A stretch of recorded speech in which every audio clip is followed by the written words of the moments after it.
Today, I'm directing the Secretary of State, Mike Pompeo, to notify the UN Security Council that the United States intends to restore virtually all of the previously suspended United Nations sanctions on Iran. It's a snapback.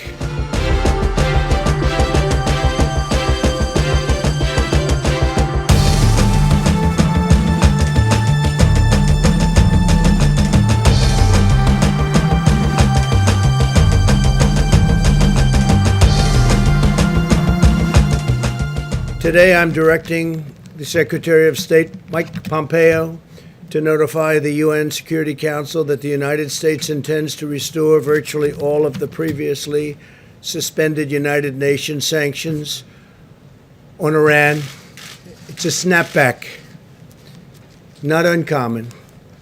2 years ago, I withdrew the United States from the disastrous Iran nuclear deal, which was a product of the Obama-Biden foreign policy failure, a failure like few people have seen in terms of the amount of money we paid for absolutely nothing and a short-term deal. This deal funneled tens of billions of dollars to Iran, 150 billion to be exact, plus 1.8 billion in cash, which I don't know that the president had the authority to give, but gave 1.8 billion in cash. Just another great deal that turned out to be a total disaster that would have funded all of the chaos and the bloodshed and the terror in the region and all throughout the world.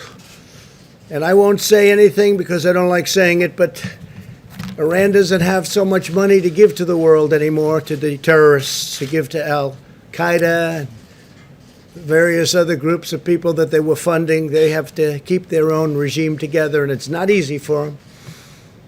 And if and when I win the election, within the first month, Iran will come to us, and they are going to be asking for a deal so quickly because they are doing very poorly.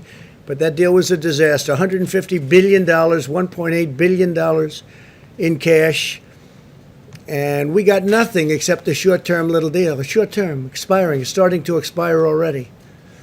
It's terminated, but it would have, if we didn't terminate it, start to expire very shortly. A good deal was the deal we made with UAE and Israel.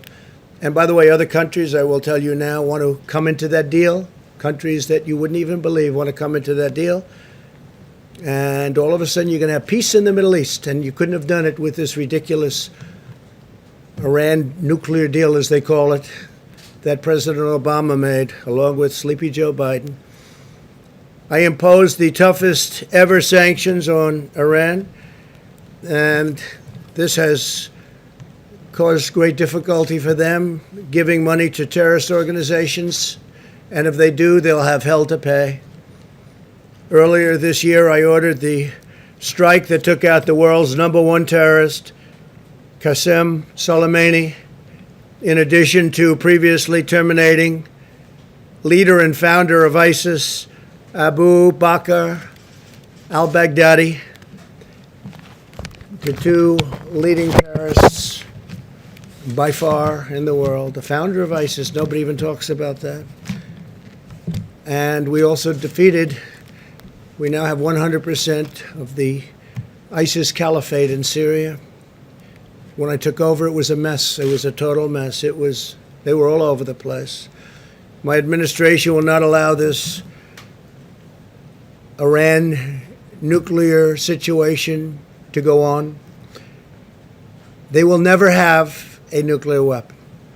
Iran will never have, mark it down, Iran will never have a nuclear weapon. When the United States entered into the Iran deal, it was clear that the United States would always have the right to restore the UN sanctions that will prevent Iran from developing a nuclear weapon. We paid a fortune for a failed concept and a failed policy, a policy that would have made it impossible to have peace in the Middle East.